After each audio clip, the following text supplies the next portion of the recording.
ఇక శాసన మండలి సమావేశాలు కొనసాగుతున్నాయి. లైవ్ చూద్దాం. వాగ్దానాలు చేసి వాటిని తీర్చలేకపోయే అవస్థ లాంటిదే ఇక్కడ కూడా జరగకూడదని చెప్పి నేను ఆశిస్తున్నాను అధ్యక్ష. అట్లాగే ఈ లక్ష్యం ఏ విధంగా ఆచరణ సాధ్యం అని నేను ఈ రకమైనటువంటి లక్ష్యాన్ని ఇక్కడ పొందుపరచడం విషయమై నేను మంత్రి గారిని అనడం లేదు, కానీ ఇది రూపొందించిన అధికారులు కొంత తప్పుదో వాళ్ళని తప్పుపడుతున్నాను అధ్యక్ష. ఎకానమీ, మైక్రో ఎకానమీ, బడ్జెట్ అంశాల మీద అవగాహన ఉన్నవాళ్ళు ఇంత అతిశయంతో కూడిన లక్ష్యం ఎట్లా పొందుపరిచారన్నది మాత్రం ప్రశ్నార్థకంగాను ఆశ్చర్యంగాను ఉంది అధ్యక్ష. గొప్ప టార్గెట్లు అవసరం, కానీ అందులో 75% చేరుకున్న అది ఎంతో గొప్పగా ఉంటుంది. ఇవాళ మీరు ఒక 30 లక్షల కోట్లకి 40 లక్షల కోట్లకి అంటే అర్థం ఉంది, కానీ అంతకు మించి చాలా అవాస్తవికమైనటువంటి అలవిమాన లక్ష్యం పెట్టుకున్నట్టుగా అనిపించింది. ఇది మళ్ళీ 6 గ్యారంటీలు 420 హామీలు తీరుగా ఉండకూడదని నేను మంత్రి గారికి చాలా ఒక నిర్మాణాత్మకమైనటువంటి సూచన చేయదలుచుకున్నాను. గౌరవ సభ్యులు దీన్ని గంభీరంగా ఆలోచించాలని కోరుకుంటున్నాను. అట్లాగే ఇప్పుడు లీజుల అంశాన్ని గౌరవ సభ్యులు నర్సిరెడ్డి గారు ప్రస్తావించారు. నేను కూడా స్థూలంగా వారు చెప్పిన దాంతో అంగీకరిస్తున్నాను. పాలసీ ఏమో 2025 నుంచి 2030 వరకు అంటే 5 సంవత్సరాల కోసం తెచ్చినారు. లీజులేమో 33 సంవత్సరాల నుంచి 66 సంవత్సరాల వరకు ఇస్తామని అంటున్నారు. ఇది ఆరోగ్యకరమైనటువంటి పరిణామం కాదు, ఆరోగ్యకరమైన ధోరణి కాదు. 5 సంవత్సరాల టూరిజం పాలసీ పేరుతో 2057 వరకు 2090 వరకు భూములు అప్పచెప్పేస్తారా? అప్పుడు ఇది పాలసీ కన్నా కూడా భూపందారం అయిపోయేటువంటి ప్రమాదం కనిపిస్తుంది అధ్యక్ష. ఇది భూదందా అయిపోతుంది. దీనికి మరి గ్లోబల్ టెండర్లు పిలుస్తారా? టెండర్లు ఎట్లా నిర్ధారిస్తారు? ఇది రకరకాల అనుమానాలకు తావిస్తుంది. ఎప్పుడైనా కానీ ప్రైవేట్ రంగంలో పోటీతత్వం అనేది చాలా ఆరోగ్యకరమైన లక్షణమని ప్రైవేటైజేషన్ సమర్థించే వాళ్ళు చెప్తారు. మరి ఇట్లా మనం 66 సంవత్సరాలు లీజ్ ఇచ్చేస్తే ఇంకక్కడ పోటీతత్వం అనేది ఏమి ఉండే అవకాశం కూడా లేదు. కనుక దానివల్ల నష్టపోయేటువంటి అవకాశం ఉంది. కనుక ఇంత 66 సంవత్సరాల లీజులు ఏ విధంగా ఇస్తారు? మరి ఒక వెంచర్కు ఎంతకాలం సబ్సిడీ ఇస్తారు? పాలసీ తెచ్చిన 5 ఏళ్ల కాల వ్యవధిక, లేక లీజు కింద పేర్కొన్న 66 ఏళ్ల కాల వ్యవధిక? సబ్సిడీ ఎంతకాలం ఇస్తారు? ఈ విషయాన్ని కూడా మరి దానికి సంబంధించినటువంటి ఒక ప్రణాళిక ఏమిటి, ఆ స్పష్టతను కూడా మరి మంత్రి గారు ఇవ్వాల్సిందిగా నేను కోరుతున్నాను అధ్యక్ష. ఇకపోతే లా అండ్ ఆర్డర్, టూరిస్టుల భద్రత గురించి చాలా విషయాలు పేర్కొన్నారు. ప్రత్యేక పర్యాటక పోలీస్ విభాగాలు అన్నారు, సీసీటీవీ కెమెరాలు అన్నారు, మహిళా పర్యాటకుల భద్రత కోసం ప్రత్యేక చర్యలను పేర్కొన్నారు. అధ్యక్ష, ఈ మధ్య చూస్తుంటే రాష్ట్రంలో సాధారణంగా అమలు కావాల్సినటువంటి లా అండ్ ఆర్డర్ అమల్లోనే అనేక లోపాలు, ఒడిదుడుకులు కనిపిస్తున్నాయి. రాష్ట్రంలో నేరాల స్థాయి పెరుగుతోంది, హత్యలు పెరుగుతున్నాయి, అత్యాచారాలు పెరుగుతున్నటువంటి పరిస్థితి కనబడుతుంది. నమోదవుతున్నటువంటి కేసులకు అతిగతి లేకుండా పోతుంది. ఉన్న ప్రజల సేఫ్టీకే దిక్కు లేకుండా పోతుంది. 50% సీసీ కెమెరాలు పనిచేయడం లేదని చెప్పి ఈ మధ్యనే ఒక నివేదిక కూడా మన ముందున్నది. మరి దేశీయ విదేశీయ టూరిస్టుల భద్రతకు ఇన్ఫ్రాస్ట్రక్చర్ డెవలప్మెంటు, సెక్యూరిటీ వ్యవస్థలు ఏర్పాటు కావాల్సినటువంటి డబ్బు ఎక్కడి నుంచి తెస్తాం, నిధులు ఎక్కడి నుంచి సేకరిస్తారు?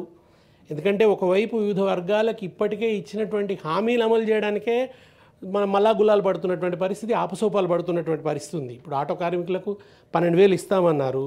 నిజానికి ప్రభుత్వం బస్ ఫ్రీ తీసుకున్న తర్వాత దాని ఆఫ్ షూట్గా అది పాపం ఆటో కార్మికుల ఉపాధి మీద చాలా దెబ్బపడ్డది. మరి వాళ్ళని ఆదుకునే విషయంలో చాలా వెనక ముందు ఆడుతున్నారు. వాళ్ళకి ఆ 12,000 ఎప్పుడు ఇస్తారన్నది ఇప్పటికీ తేలడం లేదు. కనుక ఇటువంటి పరిస్థితుల నడుమ మరి ఇంత పెద్ద భద్రతా చర్యలు తీసుకోవడానికి, కొత్తగా సీసీ కెమెరాలు ఏర్పాటు చేయడం కోసం కావచ్చు, ఇతరత్ర మరి కొత్త పోలీసు విభాగాలను ఏర్పాటు చేయడం కోసం కావచ్చు, వీటన్నిటికి సంబంధించినటువంటి నిధులకు సంబంధించిన ప్రశ్న తలెత్తుతుంది. వాటి మీద ఒక సవివరమైనటువంటి వివరణను ఆశిస్తున్నాను అధ్యక్ష.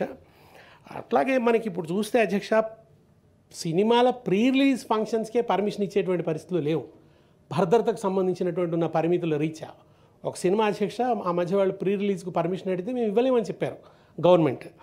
అదే కాకుండా మొన్న మీరు చూస్తే మన ఒక సినిమా షో సందర్భంలో అనుమతి ఉన్నప్పటికీ అక్కడ భద్రతా చర్యలు సరిగ్గా లేకపోవడం వల్ల తొక్కిసలాట్లో ఒక మహిళ మృతి చెందడం, ఆ మహిళ యొక్క కొడుకు ఇప్పటికి కూడా కోమాలో కొట్టుమిట్టాడుతున్నటువంటి పరిస్థితి చూస్తున్నాం అధ్యక్ష.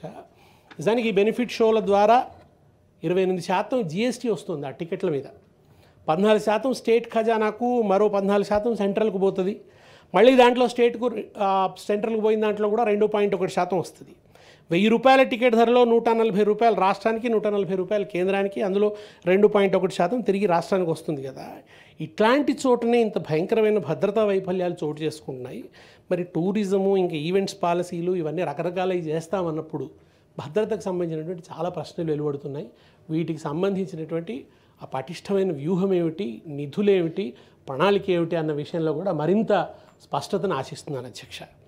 ఇకపోతే ఈ ప్రభుత్వం చాలా సెల్ఫ్ కాంట్రడిక్షన్స్కి పాల్పడుతుంది అధ్యక్ష. ఇవాళ ఈ పాలసీలు ఏమన్నారంటే తెలంగాణ రాష్ట్ర ప్రత్యేక పండుగ బతుకమ్మ అన్నారు అధ్యక్ష. మహిళలు చేసుకునేటువంటి గొప్ప పండుగ, ఈ రాష్ట్రం యొక్క ప్రత్యేకమైన పండుగ అని చాలా విశిష్టంగా పేర్కొన్నారు. సంతోషం అధ్యక్ష. ఒక పక్కనేమో పాలసీలో అది విశిష్టమైన పండుగ, చాలా ప్రత్యేకమైన పండుగ అని చెప్పి పేర్కొంటారు. రెండో వైపు ఈ మధ్యనే ప్రభుత్వంలో ఉన్నటువంటి పెద్దలు ఏమంటారంటే అసలు తెలంగాణ కల్చర్ని రిఫ్లెక్ట్ చేసేటువంటి పండుగ కాదు బతుకమ్మ పండుగ, అది అన్ని వర్గాలకు సంబంధించినటువంటి పండుగ కాదు, అది కొన్ని వర్గాలకు మాత్రమే సంబంధించింది, ముఖ్యంగా అగ్రవర్ణాలకు మాత్రమే సంబంధించినటువంటి పండుగ అని ప్రభుత్వంలోని పెద్దలు మాట్లాడారు అధ్యక్ష. ఇది చాలా శోచనీయం. ఇది చాలా చాలా పెయిన్కు గురి చేసినటువంటి విషయం. ఎందుకంటే బతుకమ్మకు ఒక విశ్వవ్యాప్తి రావడం కోసం ఉద్యమం చాలా కృషి చేసింది. తెలంగాణ ఉద్యమం చాలామంది వ్యక్తుల యొక్క భాగస్వామ్యం దాంట్లో ఉంది. ఇవాళ ప్రపంచవ్యాప్తంగా తెలంగాణ బిడ్డలు ఎక్కడుంటే అక్కడ బతుకమ్మ పండుగను అద్భుతంగా చేసుకుంటున్నారు. ఒక పక్కనేమో తెలంగాణ తల్లి చేతిలో బతుకమ్మ ఉండద్దు అంటారు, రెండో వైపు చూస్తే పాలసీలో బతుకమ్మ ఉంటుంది. బతుకమ్మని తెలంగాణకు సంబంధించిన ఒక విశిష్ట సాంస్కృతిక విశేషంగా పేర్కొంటారు. నిజంగా కూడా తెలంగాణ సంస్కృతికి ఒక యూనిక్ సింబల్ అంటే ఇంకెక్కడా లేనటువంటి వాళ్ళ జొన్నకర్ర మనకు తెలంగాణ తల్లి చేతిలో ఉంది అధ్యక్ష. కానీ జొన్నలు చాలా చోట పండిస్తారు. మహారాష్ట్రలో పండిస్తారు, కర్ణాటకలో పండిస్తారు. ఆ మాటకు వస్తే అసలు జొన్నల ఉత్పత్తిలో మనం 8వ స్థానంలోనూ 9వ స్థానంలో ఉన్నాం. నిజంగా తెలంగాణకు సంబంధించినటువంటి ఒక ప్రత్యేకమైన సింబల్ అంటే బతుకమ్మే. కనుక ఆ బతుకమ్మేమో అక్కర్లేదని చెప్పి తీసేశారు.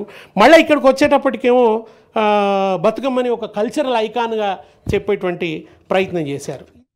మేము రాచరికాలకు వ్యతిరేకం అని చెప్పండి, రాచరిక సంస్కృతి ఉండదని చెప్పండి. ఇవాళ మన ప్రధానమంత్రి ఎర్రకోట మించి ఉపన్యాసం చెప్తారు. ఎర్రకోట ఏమిటి, రాచరిక చిహ్నం కాదా? మన మూడు సింహాల గుర్తు రాచరిక చిహ్నం కాదా? అంతెందుకు అధ్యక్ష, తమిళనాడు నాస్తికత ప్రబలినటువంటి రాష్ట్రంలో కూడా వాళ్ళ లోగోలో ఏముందంటే శ్రీవిల్లిపుత్తూరు దేవాలయం గోపురం ఉంది. ఎక్కడ ఏ రాష్ట్రం అన్నా చూడండి. కనుక ఈ విధంగా రాచరికం అని చెప్పి తెలంగాణ సంస్కృతి మీద ఒక కళంకాన్ని రుద్దేటువంటి ప్రయత్నం ఏదైతే చేస్తున్నారో, వివాదాస్పద వ్యాఖ్యలు చేస్తున్నారో, వీటి నుంచి ఈ ప్రభుత్వం బయటకు రావాలని కోరుకుంటున్నాను. మీరేమో రాజకీయ ఉద్దేశాలు పెట్టుకున్నారు. రాజకీయాలు వేరు, సంస్కృతి వేరు. సంస్కృతికి సంబంధించి ఒక లోతైన అంశాలు ఉంటాయి, ప్రజల మనోభావాలు ఉంటాయి. మీరు రాచరికమైనటువంటి విషయాలు దృష్టిలో పెట్టుకొని ఏదో కేసీఆర్ గారు ఆనవాళ్ళు రూపుమాపాలను మరొకటో ఏదో అనుకొని మీరు సంస్కృతి మీద విపరీతమైన వ్యాఖ్యలు చేస్తున్నారు. మన పరంపరాగతంగా వస్తున్నటువంటి కట్టడాల మీద, కళా విశేషాల మీద చాలా విరుద్ధమైనటువంటి వ్యాఖ్యానాలు చేస్తున్నారు. ఇది మంచిది కాదు. ప్రపంచవ్యాప్తంగా కూడా మన పరువు మనం తీసుకునే వాళ్ళం అవుతాము. ముఖ్యంగా టూరిజం పాలసీకి మీరు మాట్లాడుతున్న ఈ విధానానికి మధ్య పెద్ద కాంట్రడిక్షన్ కనబడుతుంది. ఇటువంటి కాంట్రడిక్షన్స్ ఇక ముందు రాకుండా చూడండి. ఈ మన సంకుచిత రాజకీయాల్ని సంస్కృతితో, చరిత్రలతో కలవగలపకండి అని చెప్పి నేను చాలా సవినయంగా మనవి చేస్తున్నాను అధ్యక్ష. ఇవాళ మరి బతుకమ్మ పాలసీలో ప్రముఖంగా ప్రస్తావించారు, సంతోషం. వాటం తీరు వాదనలు వద్దని మాత్రం నేను చెప్పదలుచుకున్నాను అధ్యక్ష. ఇకపోతే రెండవది అధ్యక్ష, కాళేశ్వరం కొట్టుకుపోయిందన్నారు, నిరర్థకమైన ప్రాజెక్ట్ అన్నారు, ఎందుకు అక్కర్రాదన్నారు, ఇక అదంతా కూడా డబ్బంతా కూడా వ్యర్థమైపోయిందని అన్నారు. తీరా చూస్తే పాలసీలో కాళేశ్వరం దగ్గర ఈకో టూరిజం అన్నారు. ఆ తర్వాత రంగనాయక సాగరు, అన్నపూర్ణ సాగరు, వీటన్నిటిని కూడా టూరిస్ట్ హబ్బులుగా ప్రముఖంగా పేర్కొన్నారు. చాలా సంతోషం అధ్యక్ష. మీరు వాటిని గుర్తించినందుకు మాత్రం నేను సంతోషపడుతున్నాను. వాటిని మీరు పాలసీలో భాగం చేసినందుకు సంతోషపడుతున్నారు. దీని ద్వారా మీరే చెప్పారు కాళేశ్వరంకు ఉన్నటువంటి ప్రాముఖ్యతని, అది ఒక టూరిస్ట్ హబ్గా కూడా ఎట్లా ఉపయోగపడుతుంది అన్న విషయం ఇంతకుముందు జీవన్ రెడ్డి గారు కూడా మాట్లాడుతూ ఆ మాట అన్నారు. అక్కడ దేవాలయము, ఆధ్యాత్మిక టూరిజంతో పాటు ప్రాజెక్టు కూడా ఉంది, వివిధ నిర్మాణాలు కూడా ఉన్నాయి, అవన్నీ కూడా చూడడానికి అవకాశం కలుగుతుంది అని అన్నారు. వారు అన్నది నిజం అధ్యక్ష, నేను స్వాగతిస్తున్నాను వారి వ్యాఖ్యల్ని.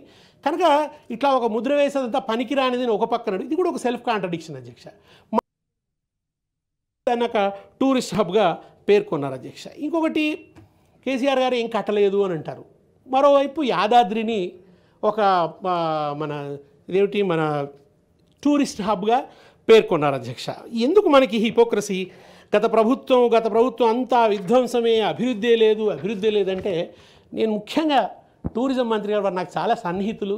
కృష్ణారావు గారితో అనేక విషయాలు వారితో నేను నిరంతరం పంచుకుంటూ ఉంటాను. ఇవాళకి కూడా అధ్యక్ష వారు మేమిద్దరం వేరు శిబిరాల్లో ఉన్నప్పటికీ కూడా మేము ఆ విషయాలన్నీ కూడా పంచుకుంటాం. నేను తదనంతరం కూడా వారిని పర్సనల్గా కలిసి చాలా చెప్పాలని ఉంది నాకు. ముఖ్యంగా ఈ కల్చర్కి సంబంధించిన విషయాలు కావచ్చు, లేదా టూరిజంకి సంబంధించినటువంటి విషయాలు కావచ్చు, చాలా విషయాలు వారితో పంచుకోవాల్సి ఉంది. నేను చాలా రిటర్న్ ఫామ్లో కూడా వారికి ఇస్తాను, వారికి రాసి కూడా ఇస్తాను. చర్చ చేయాల్సినటువంటి అవసరాలు కూడా చాలా ఉన్నాయి.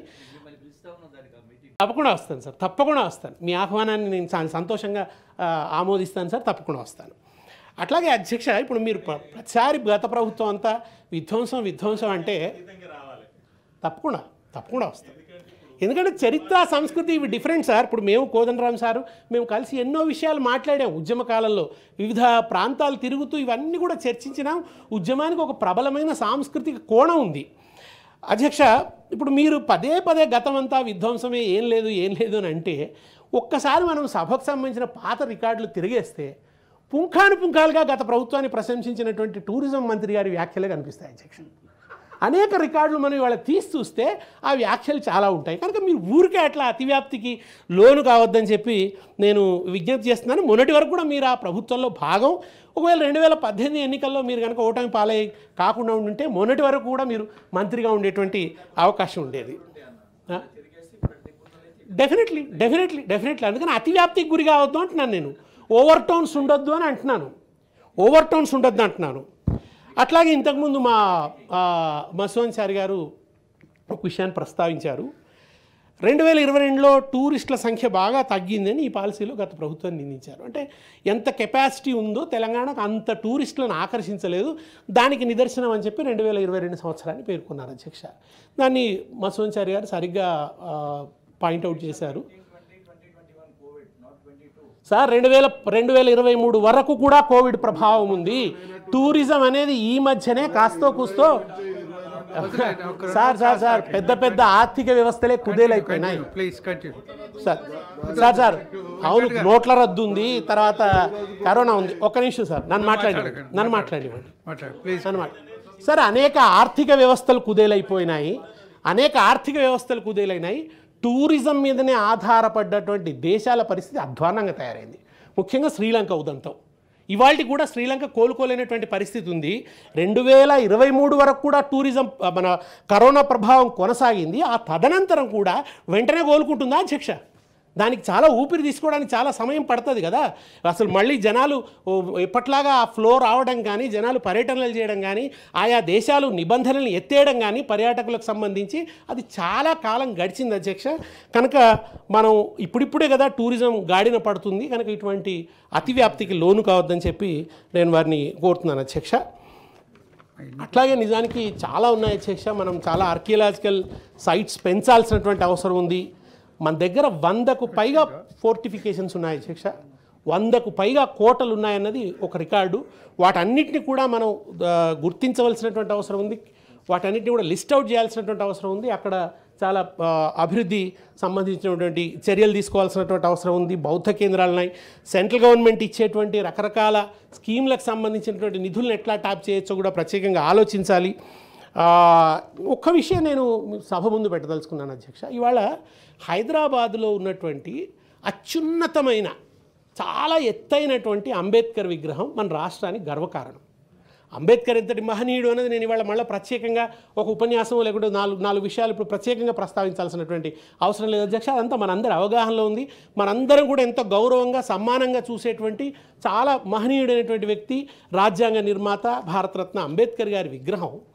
ఆయన జయంతి వర్ధంతులకు కనీసం అలంకారం చేయట్లేదు అధ్యక్ష. ఆ విగ్రహం దగ్గర అక్కడ ఎవరు వెళ్ళి ఒక పువ్వు పెట్టేటువంటి అవకాశం ఉండట్లేదు. సందర్శకులు స్వచ్ఛందంగా వస్తున్నారు అధ్యక్ష. స్వచ్ఛందంగా సందర్శకులు వస్తే ఆ సందర్శకులు విగ్రహాన్ని చేరేటువంటి అవకాశం ఉండట్లేదు. ఎందుకు ఆ అంబేద్కర్ విగ్రహం మీద ఒక వివక్షాపూరితమైనటువంటి వైఖరిని అవలంబిస్తున్నారు? దీనికి మీరు ఏదో డొంక తిరుగుడుగా మళ్ళీ సమాధానాలు చెప్తారు, నాకు తెలుసు. అది కాదు అసలు ఆచరణలో జరుగుతున్నది ఏమిటి అన్నది. దయచేసి విగ్రహాల పట్ల అటువంటి దృష్టిని విడనాడండి.